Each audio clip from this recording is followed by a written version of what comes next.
Welcome to Two Therapists Talking.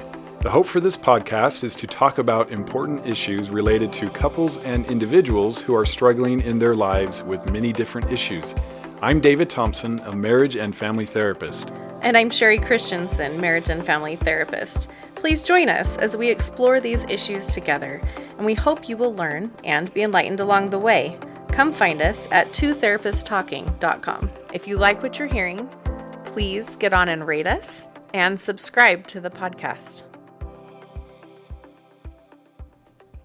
Hi, and welcome back to Two Therapists Talking. I'm David. And I'm Sherry. And we want to talk about something that Sherry is quite knowledgeable on, and in fact, it's a great subject, and she has even written a book, which we will talk about. So this is a good subject to cover, and it's been, we've been doing this now for over a year with our podcast, and this is an important topic, but there's so many important topics, right? And we're just glad we're getting to it now. Mm-hmm. But talking to your children about healthy sexuality and their bodies. Yep. And I'm sure a lot of you are saying, oh, this is good. I want to hear this. I want to learn this. And it varies depending on the age of the child. And so we're going to talk about that too, how you would start it. And then maybe what changes would be appropriate as they get older or become tweens and teens. Yeah. Yep. So some of this, I'm sure, will come from her book. So I'll let her talk a little bit about that. Yeah. So a lot of parents, as I've gone around, I've presented all over the country talking to parents about how to talk to their kids about healthy sexuality. And the biggest surprise I think that a lot of parents have is that I say, hey, start talking to your kids from birth, really. I mean, about this stuff. This is something that they're getting messages from the world on a daily basis. Right. And so the question is, are they getting messages from you on a daily basis about what healthy sexuality is? Right. And you're likely outnumbered. You think about the messages they're getting, which ones do you like and which ones do you not like? Mm-hmm. Well, how many of the messages that they're getting are the ones you like? Right. So if you're not saying anything, right, then who is teaching your child about healthy sexuality every day? Kind of scary to think about. It is really scary to think about, but it's a good wake-up call, for all of us to think about, okay, what are the messages that my child is getting? What am I saying? What are they getting from elsewhere, right? And it's kind of like, the analogy I use is it's like having having drug dealers on every corner and sending your kid out to school every day without ever having told them about drugs. Yeah. And just hoping and praying, they'll not care or do the right thing. Yeah, that I'm just going to send them out and they're going to make good choices and hopefully they won't ever get involved with drugs, right? And that would be totally ridiculous to do. Negligent. Yes, and negligent even. I like that word. And yet, how many of us don't talk to our children about healthy sexuality until they're much older, or at all, or okay. Of course, if a lot of us thinking back to our parents, right, didn't get messages at all, right, or it's like the one shot.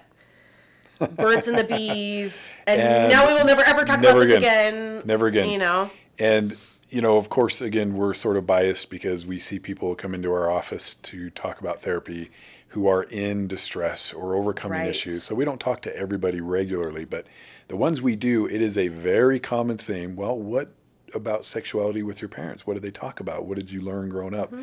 Almost every time is like nothing or very, very little, and they were very uncomfortable and they did not want to talk about it. Mm-hmm.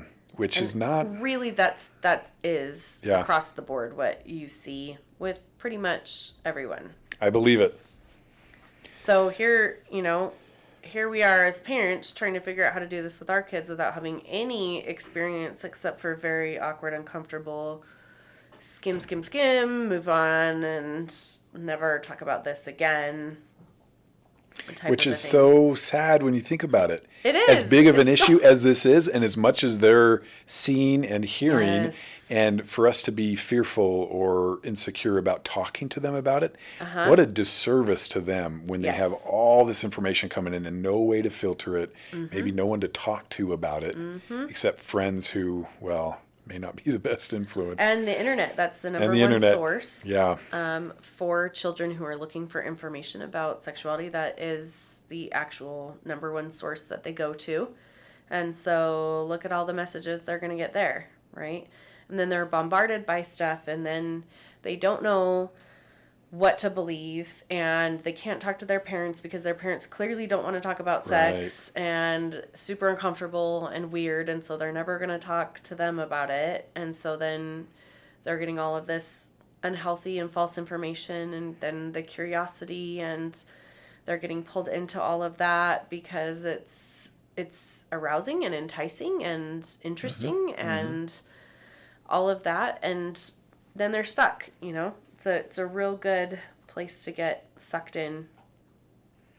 It occurs to me that if your children want to talk to you about something that you are uncomfortable about, they're going to know that and sense it and avoid it like the plague, Oh, because 100%. they're not comfortable if you're uncomfortable. Exactly. And so it just makes me think back about uncomfortable conversations I'm sure I've had where, Right. so parents hearing this, make sure the approach is like, absolutely we can talk anywhere, anytime. Yes. How exactly we're going to Yes. talk about, but just the attitude, just Yes. having the right attitude when they approach us or Yes. when you talk about it.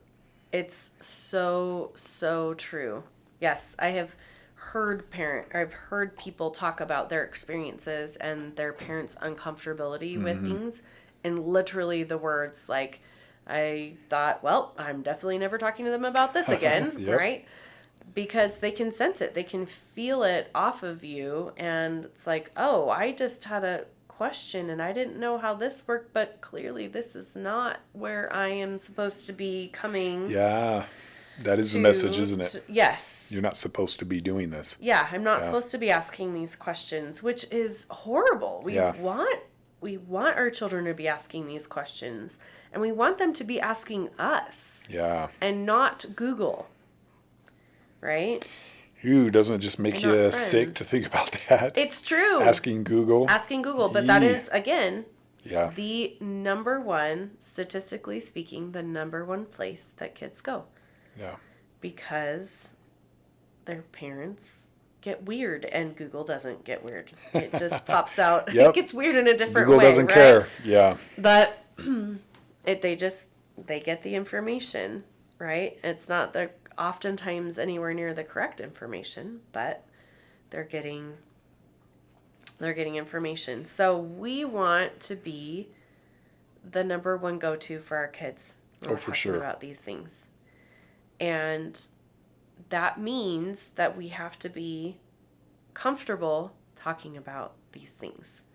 And if that means that you have to practice with other adults or with your spouse Yep. or friends or whatever, and just start having these conversations and saying all of the words that you will feel uncomfortable saying, Yeah. right? Just over and over again. And I have done that in classes with parents before. Like, okay, everyone, we're going to say some Let's words. practice. Yep. So that you get comfortable with it, and comfortable talking to your children about it, about all of these different kinds of things. Then you're going to be in a much better place Yeah. to connect with your children about it. That's a good Any idea. aspect I of like it. Sexuality, really. Remove the shock and awe from your face when they ask certain things. That's Right. not going to go well. Right. It's not going to be, it's just not going to go well, right? Even if you don't know the answers. Yeah. A great thing is just like, oh, hey, that is such a good question, right? And open that conversation for, that also gives you time to think, right? Like, thank you for bringing that up. I'm so glad. Can you tell me a little bit about what brought this up for you? Great. It reminds Because me. then you're getting information about who they're talking to and what they're, talking about. And so Yep. that you're aware of what's happening in their lives. And then it also is giving you time and space to think. If you don't know the answer, it's like, hey, can we, I want to make sure I like give you the right information. Can we talk about this like tonight? And like set a time, like a very specific time, so that you're not pushing them off. But Yeah. they know like, oh, I really want to talk to you about this. Like, let's do it after dinner when I have some time to make sure I look answers up right, or like I know how to, say it right, or whatever. Like however you want to phrase it, or especially, sometimes these things come up when you're in the middle of something big and you don't really have a chance to sit down and talk about it. So you want to be able to say like, hey, like, let's do this. Like, let's chat about this after dinner. Don't let me forget this. Really important. In fact, let's put a timer on my phone so that we have it and we know we're 100% going to talk about it. So the kids know that you are not pushing things off. You're actually going to come and talk about this. Yeah, and just And it's such a a big deal. reassurance that they matter and they're important to you. I mean, Yes. go beyond just the conversation and the content and what you're talking Right, about. right. Just a sense of, wow, I'm really important is you can't do that enough. So Right, it's a great right. approach. It's a great approach for any topic, and especially for these ones, you want your children to know that you are not just, let's discuss that later, kind of a And thing. later never comes. Yes. How sad. Yeah. You were saying it reminded you of something. I was just thinking, if you don't know and you need to buy some time, it reminded me of teaching college where I needed the money. And so I just took whatever course they would give me early on, even if it was a course I wasn't very familiar with. And I had a statistics course. Oh, And I didn't read the book. I didn't know any of it. And students would ask in class, well, what about this? I would never do this today. I can't believe I got away with it. But I would always just say, what do you guys think? And there was always someone who just knew their stuff. And I think that's a great way. I was just chuckling when she said that. To ask them, well, what do you think about it? Buys you time, gets you thinking about it differently. And they already have Right. their own ideas, I'm sure. So just one more. right, right. It can help you as you're having those conversations. And that brings up another good point is when you have discussions with them rather than telling them, right? And you're having those conversations, they are participating. Yeah. You're getting their buy-in. And so when we talk about setting family values and different things like that, that's one of the important things is getting children's buy-in and having those conversations with them, because then they're owning your family standards and values I like together. it. Definitely getting buy-in. Yeah. So that's always really important, and getting their perspective on things and their understanding of what's going on and whatnot. So that's just always an important aspect to have when you're talking about this. So we go back to definitely making sure you're having regular conversations. I mean, this is something that should at least be happening weekly. I mean, you really should be having conversations as frequently as you can, because again, they're getting messages daily Yeah. outside of the home, really coming in the home. And so you want, through their devices, through media that they're consuming in the home. And so you really want to have this opportunity to have a lot of really small bite-sized conversations regularly. Yep. I love it. And we're talking about this anyway with building family values and removing distractions and taking time away from devices and having some time set aside just for nurturing and caretaking. Yes. I know we love our downtime and we're exhausted at the end of the day. I get it for Yes. sure. And this isn't a lot of time. This isn't all your time, but devoting some time to my children. What are they hearing? What are they talking about? I wonder what they're thinking about. If they have questions about things, I'm going to set time aside for this, like Sherry's talking about. Yes. Yep. We definitely want to be making those times. And again, a lot of these are going to be best when they're bite-sized conversations. Yeah. Right? Especially the younger the child, the more bite-sized it needs to be, right? So, for example, when I was pregnant with my third, my oldest would have been 4. And he came up to me one day. I'm very pregnant, and he said, "Mom, how does the baby come out?" And I'm thinking in my head about, okay, like, we're going to have, like, there's all these things, and, how am I going to explain, all the different things, and thinking through how I want to approach How this much with detail. him, right? And then how much detail, and he's 4, and, so, and I'm very big into using proper names of body parts and explaining how, bodies work, because I think that's really cool. And I mean, it really sure. is. Yeah. It's amazing. Our bodies are made in incredible ways. And it's really important for kids to get a sense of that wonder, that their bodies can do so many amazing things. And so I'm kind of thinking about all of these things are going through my head a million miles an hour as I'm, trying to decide how I want to start approaching this. And I started with, well, it's a process called birth. And, I kind of took a breath in to kind of go through and start thinking, okay, so now how many, what do I want to start with? And he said, "Oh, okay," and he ran off. Like, all he wanted to know what it was called. And I'm here going through all of these things, in my head about, like, okay, and how are we going to explain, like, what happens to the body when the birth process starts? And he just wants to know what it's called. So that is, I think, a really good reminder to slow down. Yes. And bite size, start with a little bit. And then if they're still interested and they want to know more, give them a little bit more. Yes. And a little bit more. Don't fire hose them with, okay, here we go. We're going to sit down and have their eyes are glazing over. Yes, birds and bees conversation. It's going to be 4 hours long. Grab your popcorn and a blanket and your PJs, because here we go. You asked a question. Great point that you don't need to give them more than they want. Right. And you can tell because they stop asking questions. Yeah. Or they're just kind of not listening anymore. Okay. Yeah. And that's a great point. Have that in the back of your mind as you're talking about these things. And don't give them more than they need. Yeah. Yep. Kind of gauge what's going on for them and what they want. And I can say that because I am probably the queen of talking too much. No. Too much information.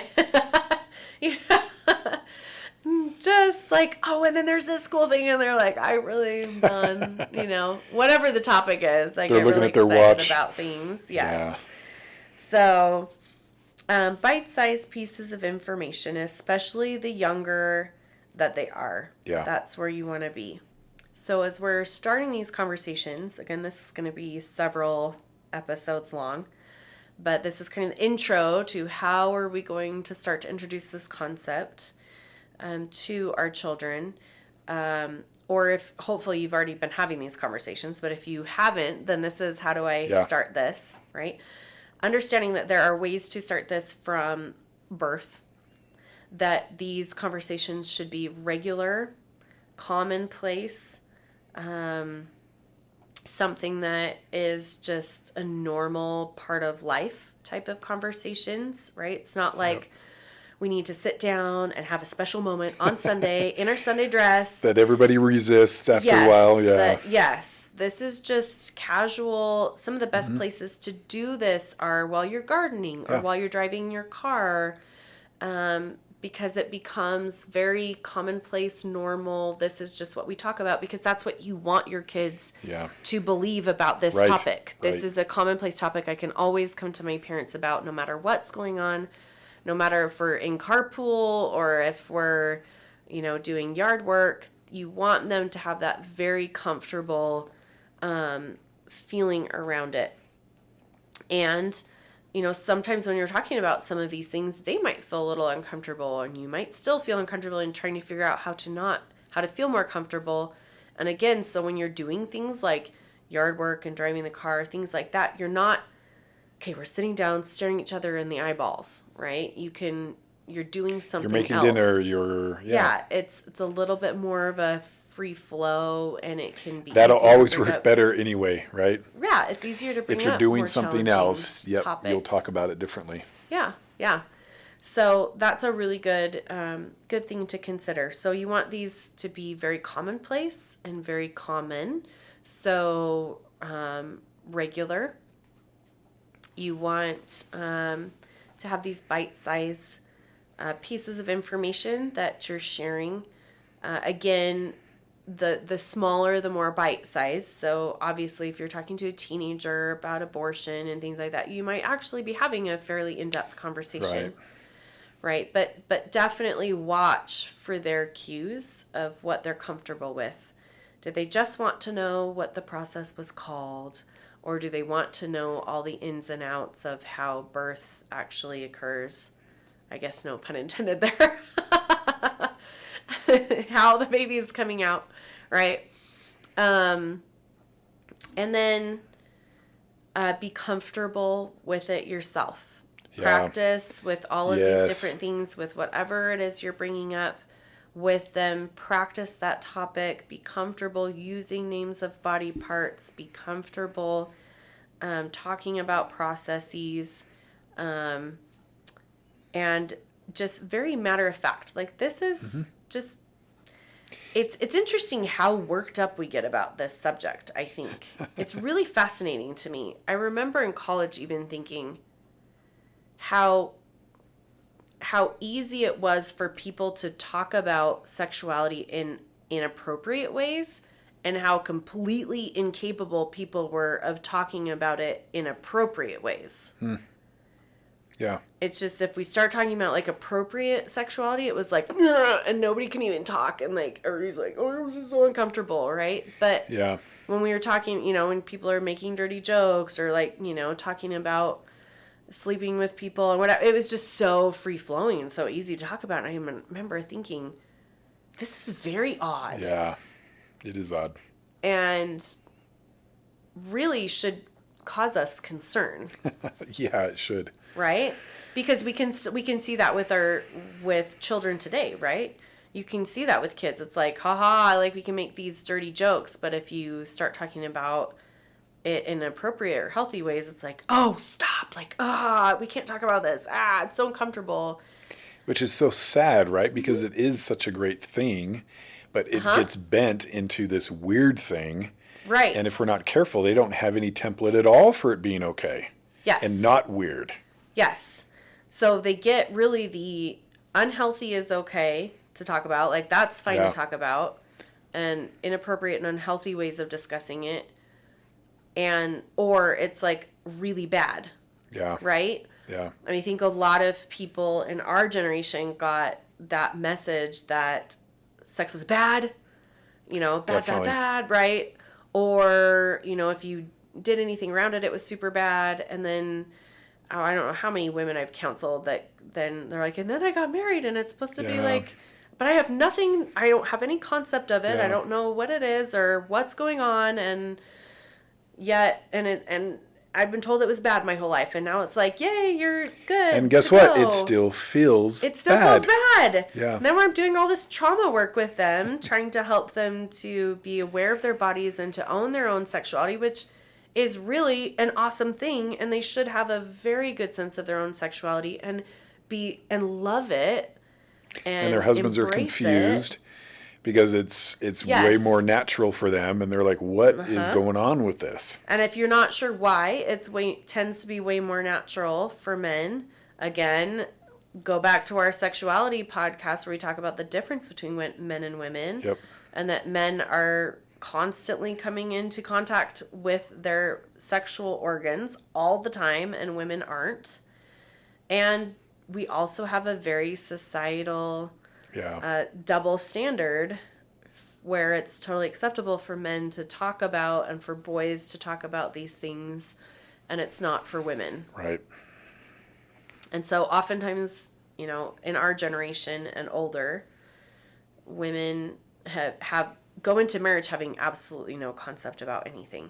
Like, literally, I've heard women they've said, either I didn't get anything, or the information I got on my wedding night was... have a towel. Yeah, it's terrible. Like, what in the world? That's kind of freaky. It's scary that they didn't have any information about their own bodies, how their bodies work, what was even expected or what happens in sex, or even what their own bodies look like or what's going on with them. So if you're listening to this, commit to not my child. Yes. My child is not going to have these issues. It stops Not here. going to have these Maybe this was my experience, experiences. but I don't want it to be my children's experience. Right. And you can do it. You can. You can. So, lots of introductory information to help you get thinking about how am I going to approach this, or what are important points to be considering as we start talking about healthy sexuality. And stay tuned for the next episode where we go into more detail and some specifics about talking. See you then. Thank you for listening to Two Therapists Talking. We look forward to sharing more conversations with you. Connect with us at twotherapisttalking.com or email podcast@twotherapisttalking.com. If you like what you're hearing, please get on and rate us and subscribe to the podcast.